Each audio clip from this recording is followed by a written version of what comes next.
मेरे भाइयों, जब तक ये एहसास ज़िंदा है, हमारा रिश्ता ज़िंदा है और हमारा प्यार ज़िंदा है। और जिस दिन ये एहसास नहीं रहेगा तो समझो हमारा रिश्ता और हमारा प्यार नहीं रहेगा।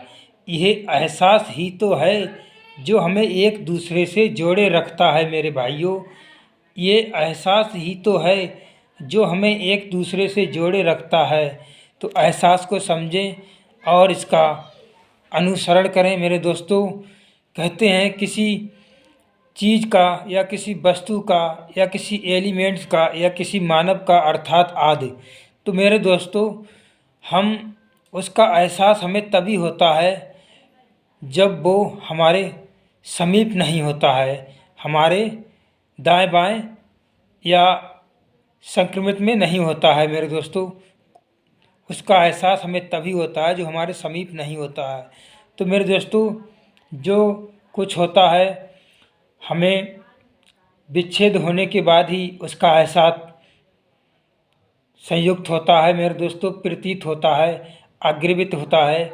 हम सभी जानते हैं कि आज हमारे पास जो कुछ भी एहसास होता है मेरे दोस्तों, हम किसी का वो एलिबेरियम नहीं समझते हैं, करते नहीं हैं, ना कोई एडिफेंस करते हैं। तो मेरे दोस्तों, मेरा कहने का मतलब ये है कि हमें जो कुछ भी समझना चाहिए एहसास के ज़रिए उसको कोई भी वस्तु अर्थात जो भी होती है मेरे दोस्तों हमसे विच्छेद हो जाती है।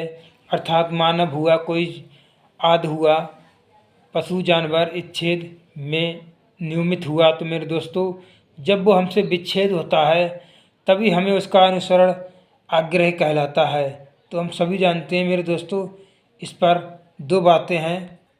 तो मेरे दोस्तों, हमें हर इंसान की कदर करनी चाहिए, चाहे वो छोटा हो या बड़ा हो, क्योंकि उसका एहसास हमें तब होता है जब वो हमारे समीप नहीं होता है, हमसे विच्छेद होता है। तो मेरे दोस्तों, ये एहसास है ना, एक दिन सबको प्रतीत होता है, आने से लेकर जाने तक। तो मेरे भाइयों, एहसास को समझें, इसका सम्मान करें, इसका अनुसरण करें, इसकी अभिलाषा करें, ना कि इसका विभंजन करें, ना कि इसका विभाजन करें।